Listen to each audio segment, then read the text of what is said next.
Hello student, আজকে আমরা class 12-এর potential chapter এর ওপরেতে একটা বিশেষ বিষয়ের ওপরেতে আলোচনা আমরা করব। আজকের আলোচ্য বিষয় হচ্ছে electric potential energy due to a system of charge. অর্থাৎ একটা তড়িৎ সংস্থা তার যে পোটেনশিয়াল এনার্জি বা স্থিতিশক্তি, সেই ক্যালকুলেশনটা আমরা এখন করব।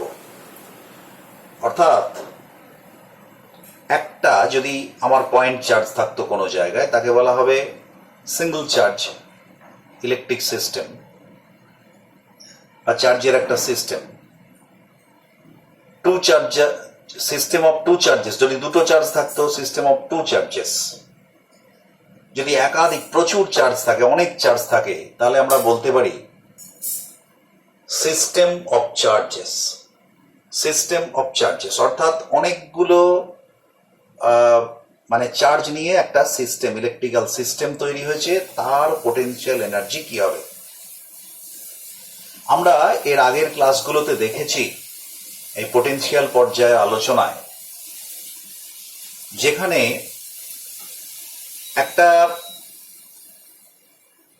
একটা চার্জকে অসীম দূরত্ব থেকে তড়িৎ ক্ষেত্রের কোনো বিন্দুতে আনতে যে কাজ করতে হয়, সেইটাই হচ্ছে তার পোটেনশিয়াল এনার্জি। আর যদি এই চার্জটা একক ধনাত্মক আধান হয়, তাহলে সেই বিন্দুর, সেটাকে আমরা পোটেনশিয়াল এনার্জি তো বটেই, এবং এটার আরেকটা স্পেশাল আমরা নামকরণ করে থাকি only potential, potential of that point, ওই বিন্দুর পোটেনশিয়াল বা বিভব। এখন প্রশ্ন হচ্ছে যে এই যে আমরা একটা চার্জকে অসীম দূরত্ব থেকে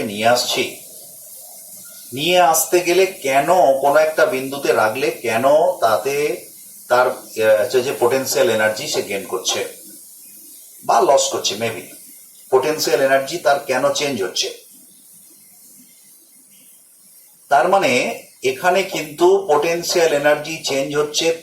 আমরা জানি যে পোটেনশিয়াল এনার্জি তখনই চেঞ্জ হয় যদি কোনো এক্সটার্নাল ফোর্স একটা ইন্টারনাল ফোর্সের এগেনস্টে বা ফরে যদি ওয়ার্ক ডান করে। যদি এগেনস্টে ওয়ার্ক ডান করে তাহলে পোটেনশিয়াল এনার্জি পজিটিভ হবে, আর যদি ফরে ওয়ার্ক ডান করে তাহলে সেক্ষেত্রে নেগেটিভ হবে। এখন আমি যদি ধরে নিই এবার যে n সংখ্যক চার্জ অসীম দূরত্বে আছে, আমি একটা ইলেকট্রিক্যাল সিস্টেম ধরো আমার আছে যেখানে n সংখ্যক charge.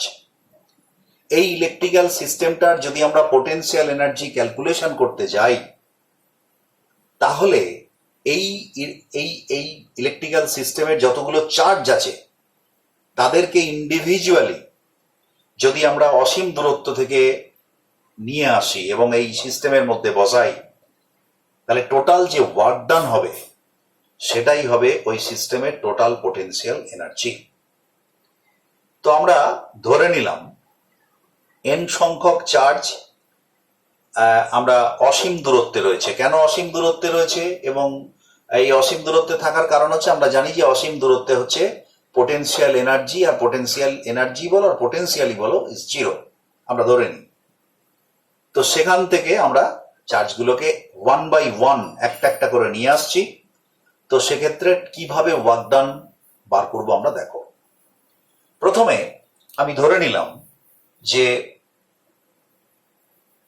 Q1, Q2, Q3, Q4 and dot dot dot dot Qn এতগুলো চার্জ এখানে আছে, মানে অসীম দূরত্বে।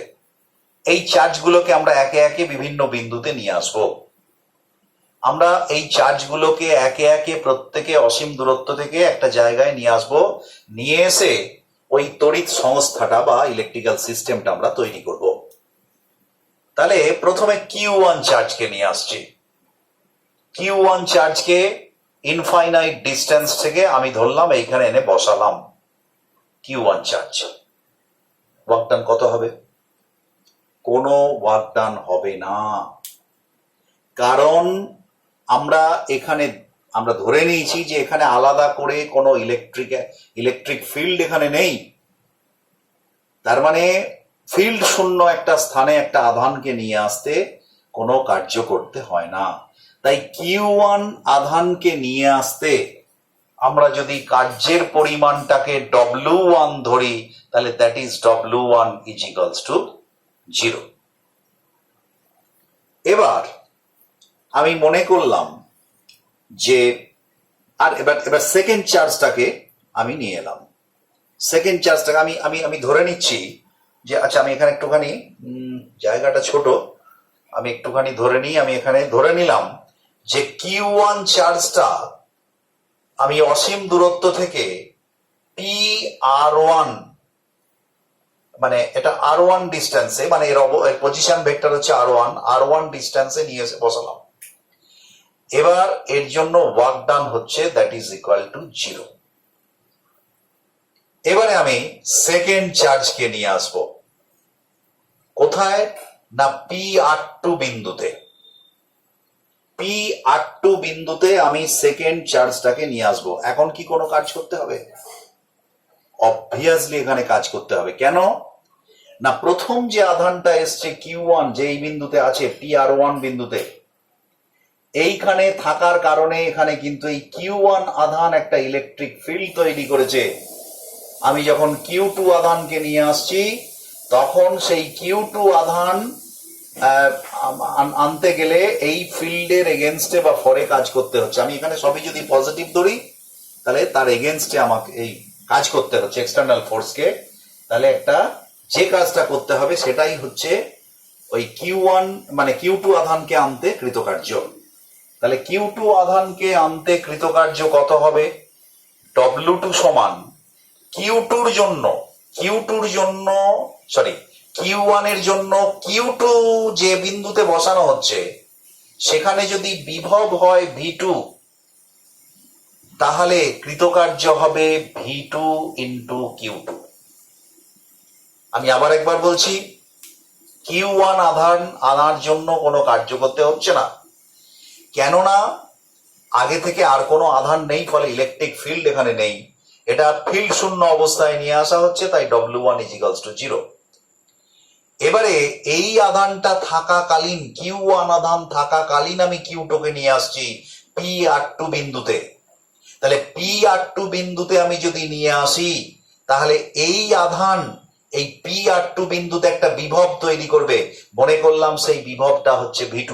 বিভব কাকে বলে না, বিভব হচ্ছে অসীম দূরত্ব থেকে একটি আধানকে ওই বিন্দুতে নিয়ে আসতে যে কাজ করতে হয় একক ধনাত্মক আধানকে, তাহলে সেটা হচ্ছে V2।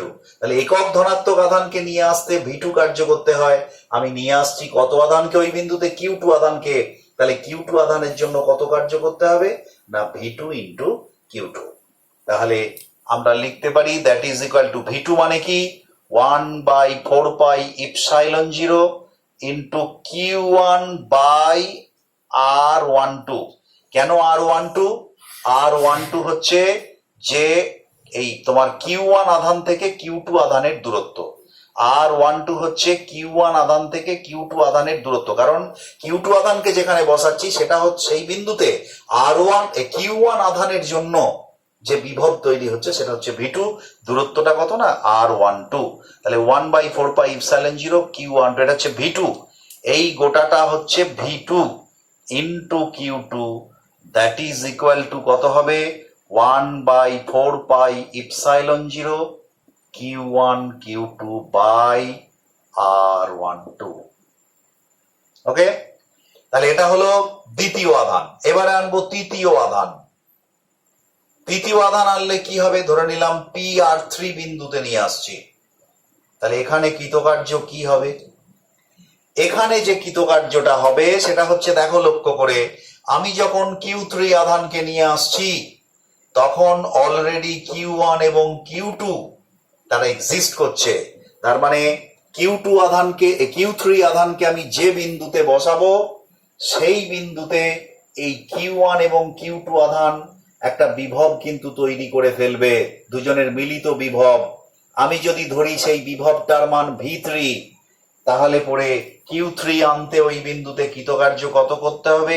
V3 into Q3। V3টা কি না, V3 হচ্ছে Q1 Q2 আধানের জন্য এই বিন্দুতে, অর্থাৎ যেখানে Q3 আধানকে বসাচ্ছি তার বিভব।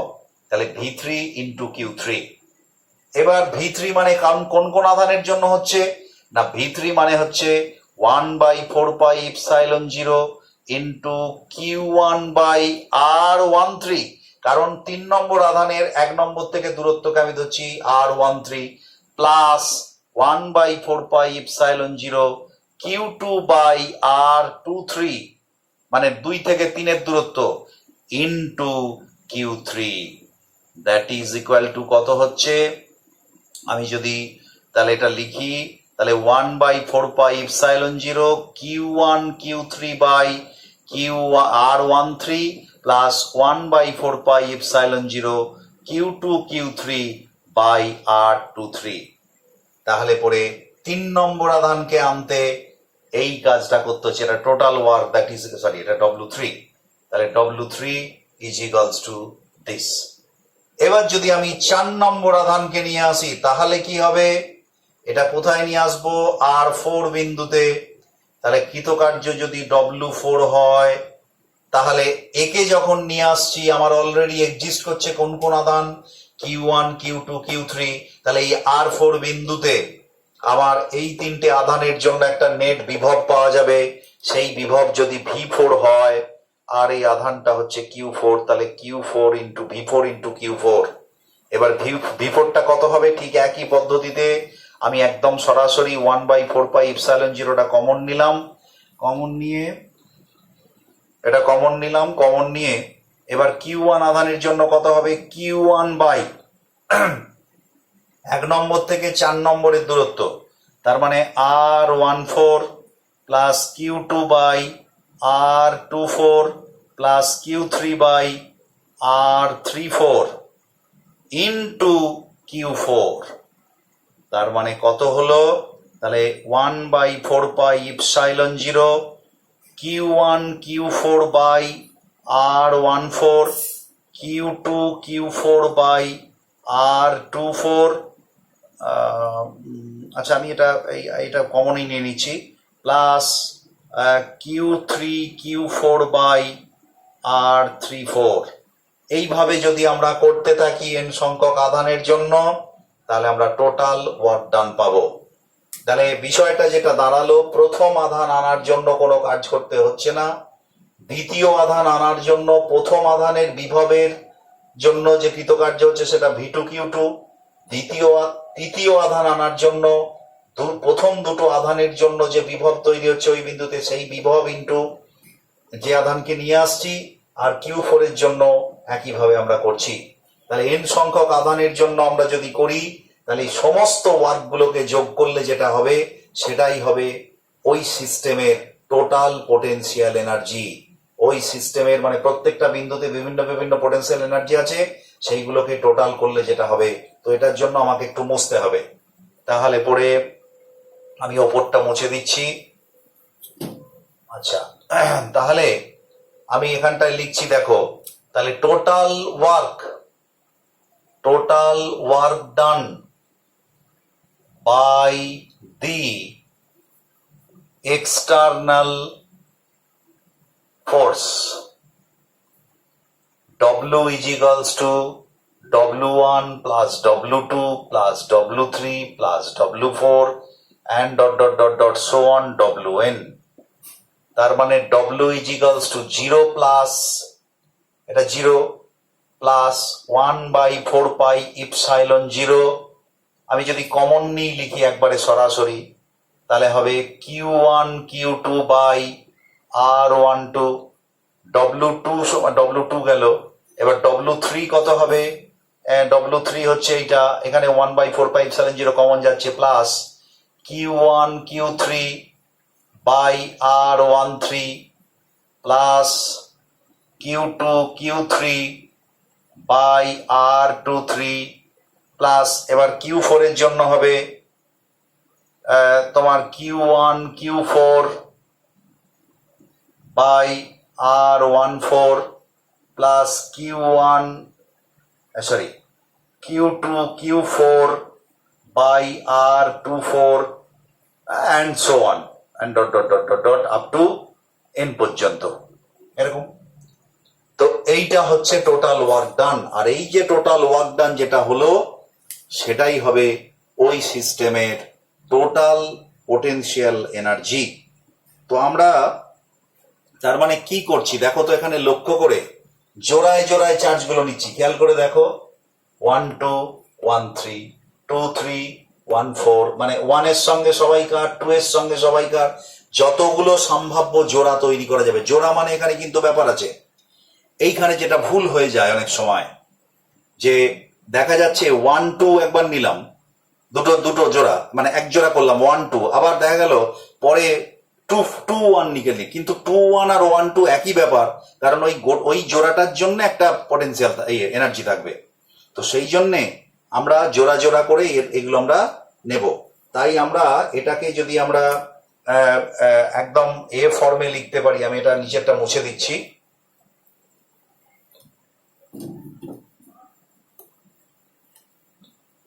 আমরা যদি এটাকে একবারে কোয়েনসাইজ ফর্মে লিখতে পারি তাহলে W ইজ ইকুয়ালস টু 1/4πε0 এটা, আর এটাকে সামেশনের মধ্যে ঢুকিয়ে দিয়ে QJ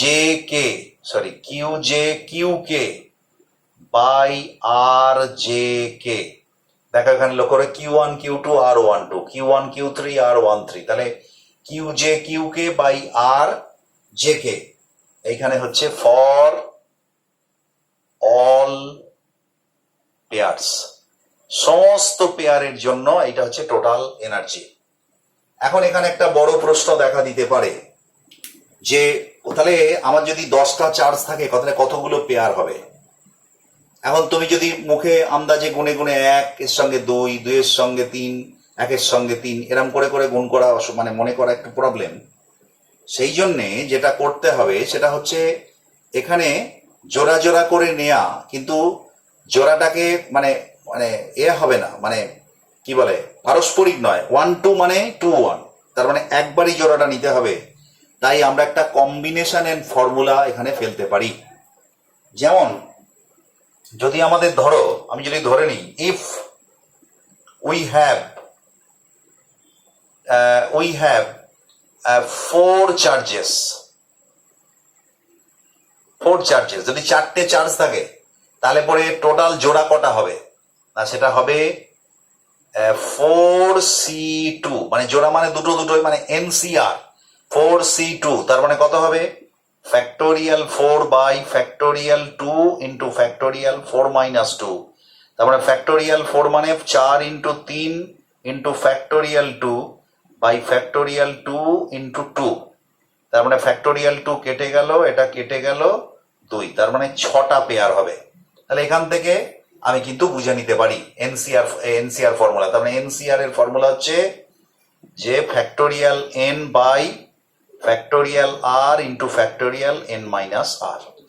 এখান থেকে আমরা তাহলে যতগুলো, এবার 100টা যদি চার্জ থাকে তাহলে 100C2, এবার কতগুলো পেয়ার হবে সেগুলো আমরা তৈরি করে নিতে পারি। তাহলে একটা সিস্টেম অফ চার্জেস যদি থাকে তাহলে সেক্ষেত্রে কত মানে কিভাবে আমরা ক্যালকুলেশন করব সেটা আমরা দেখলাম।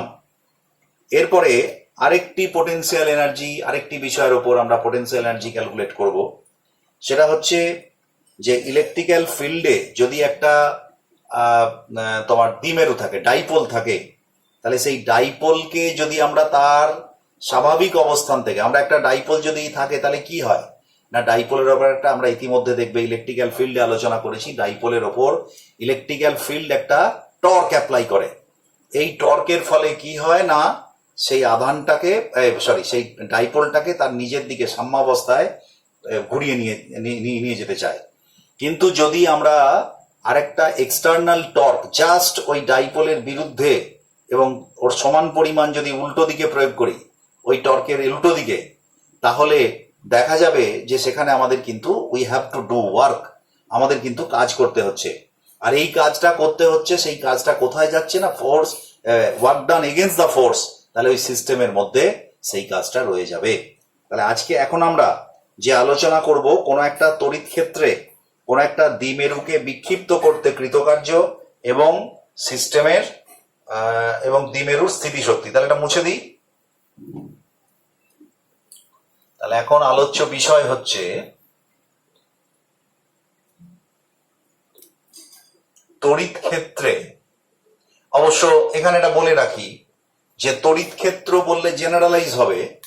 আমরা সিম্পলিসিটির জন্য আমাদের সিলেবাস অনুযায়ী আমরা এখানে সুষম তড়িৎ ক্ষেত্রের জন্য আমরা দেখব যে একটা সুষম তড়িৎ ক্ষেত্রে যদি একটা দ্বিমেরু থাকে, তাহলে সেই দ্বিমেরুকে তার স্বাভাবিক অবস্থান থেকে বিক্ষিপ্ত করতে কত এনার্জি, বিক্ষিপ্ত করতে কত কাজ করতে হচ্ছে, সেটাই তার স্থিতিশক্তি। তাহলে আমরা হেডলাইনটা লিখছি, সুষম তড়িৎ ক্ষেত্রে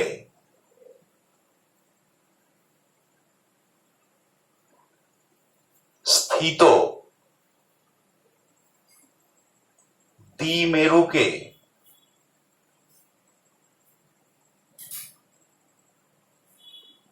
বিক্ষিপ্ত করতে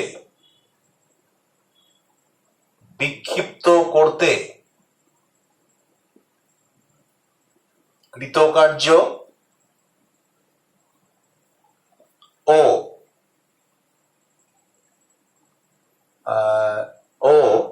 দ্বিমেরুর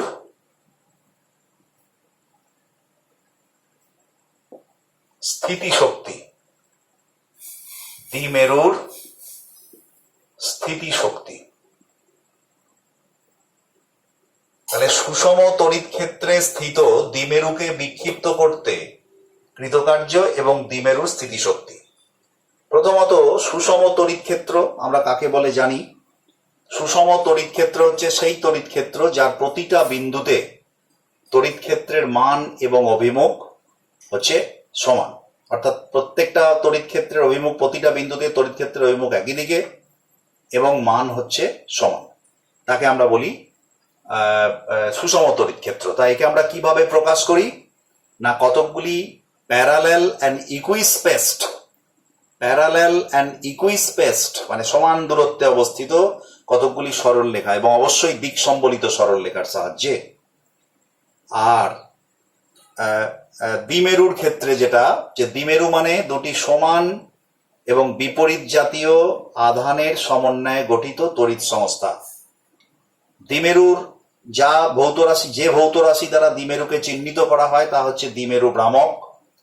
এই দ্বিমেরু ভ্রামক হচ্ছে যে কোনো একটি চার্জ এবং চার্জ দুটির মধ্যেকার দূরত্ব দিয়ে প্রকাশ করা হয় এবং এটি একটি ভেক্টর রাশি, একে পি দিয়ে প্রকাশ করা হয়। ভেক্টর রাশির অভিমুখ হচ্ছে from negative charge to positive charge, axis বরাবর from negative charge to positive charge. তো তাহলে আমরা যদি একটা ছবি আঁকি,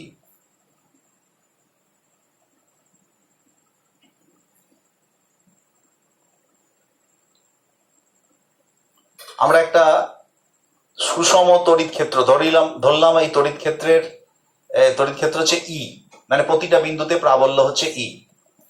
এখন এখানে যদি আমরা একটা দ্বিমেরুকে রাখি, ধরো এটা একটা দ্বিমেরু,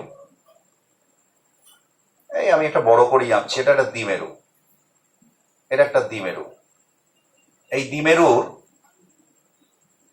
এটা হচ্ছে মাইনাস কিউ, এটা হচ্ছে প্লাস কিউ। তার মানে এর পি এর অভিমুখ হচ্ছে এইদিকে, মাইনাস কিউ থেকে প্লাস কিউ, আর ই এর অভিমুখ হচ্ছে এইদিকে। ধরলাম এই কোণটা হচ্ছে থিটা। অর্থাৎ একটা দ্বিমেরু যার আধান হচ্ছে মাইনাস কিউ প্লাস কিউ, সেটা হচ্ছে তড়িৎ ক্ষেত্রের সঙ্গে থিটা কোণে, মানে তড়িৎ ক্ষেত্রের সঙ্গে থিটা কোণে মানে যে দ্বিমেরুর ভ্রামকটা তড়িৎ ক্ষেত্রের সঙ্গে থিটা কোণে আছে। এই অবস্থায় এই দ্বিমেরুর ওপর একটা টর্ক কাজ করে, কারণ এখানে কোনো ফোর্স কাজ করে না, আমরা আগে আলোচনা করেছি। কারণ এখানে নেট ফোর্সটা 0 হয়, কারণ এইদিকে এই প্লাস কিউ এর ওপর একটা এইদিকে বল কাজ করে, মাইনাস কিউ এর ওপর একটা এইদিকে বল কাজ করে। দুটো বল ইকিউ, একটা হচ্ছে প্লাস ইকিউ, একটা হচ্ছে মাইনাস ইকিউ, দুটো সমান আর বিপরীত। ফলে no force, net force, but a torque is applied here. এখানে একটা টর্ক থাকে, সেই টর্কটা কত না, সেই টর্কটা আমরা মান বার করে ফেলেছি। সেই টর্ক একটা vector, torque is equals to P cross E, that is equal to P E sine theta, মানে P mod E mod sine theta. Sine theta মানে পি এর সঙ্গে ই এর মধ্যবর্তী কোণ, এটা হচ্ছে ই, এটা হচ্ছে পি, এর মধ্যবর্তী কোণ হচ্ছে থিটা, তাহলে tau is equals to P sine theta. এই টর্কটা কাজ করে। এই টর্কটা কি করে, এর কাজ কি না, এই টর্কটার কাজ হচ্ছে এই দ্বিমেরুটাকে সোজা তার যে তড়িৎ ক্ষেত্রটা এর ওপর এই টর্ক কাজ করে। তাহলে এ কি করবে না, দ্বিমেরুটাকে তার দিকে সোজা অ্যালাইন করে দেবে, সোজা তার বরাবর তাকে সজ্জিত করে দেবে, অর্থাৎ দ্বিমেরুটা সবসময় এরম ভাবে ঘুরে গিয়ে এইখানে চলে যাবে সাম্যাবস্থায়। এই যে সাম্যাবস্থায় চলে গেল, সাম্যাবস্থায় চলে গেল মানে কি, এই অবস্থায় থাকলে এর পোটেনশিয়াল তোমরা জানো, তোমরা ক্লাস 11-এ পড়েছো যে যখন একটা বস্তুকণা সুস্থির সাম্যাবস্থায় থাকে তখন তার মধ্যে হচ্ছে পোটেনশিয়াল এনার্জি সব থেকে কম থাকে। তার মানে ওই সব থেকে কম অবস্থায় সে চলে গেল। তো এইবার যদি আমি ওই দ্বিমেরুটাকে একটা টর্কের সাহায্যে, একটা এক্সটার্নাল টর্ক, যে টর্কটা এখানে কাজ করছে পি সাইন থিটা, জাস্ট এর বিপরীতে একটা সমান মানের টর্ক আমি যদি এখানে প্রয়োগ করি, ঠিক আগের মতো আমরা যখন পোটেনশিয়ালের কনসেপ্ট নিয়েছিলাম যে এক্সটার্নাল ফোর্সটা এমন হবে যেন ইলেকট্রোস্ট্যাটিক ফোর্সের সমান আর বিপরীত, তার ফলে কি হবে না, এখানে কিন্তু কোনো অ্যাক্সেলারেশন তৈরি হবে না, এখানে সুষম কৌণিক বেগে এটা ঘুরতে থাকবে। তার মানে এই টর্কের বিরুদ্ধে একটা সমান আর বিপরীত টর্ক যদি আমরা প্রয়োগ করি তাহলে এটা সমান একটা সুষম কৌণিক বেগে ঘুরতে থাকবে উইদাউট অ্যাক্সেলারেশন। তখন এক্ষেত্রে কৃতকার্য কত হবে, আমি যদি খুব ছোট্ট অ্যাঙ্গেল এটাকে ঘুরিয়ে এক্সটার্নাল টর্ক টি এক্সটার্নাল টর্কের সাহায্যে যদি ছোট্ট অ্যাঙ্গেল ঘুরিয়ে নিই তাহলে কৃতকার্য হবে ডিডব্লিউ সমান tau external into D theta.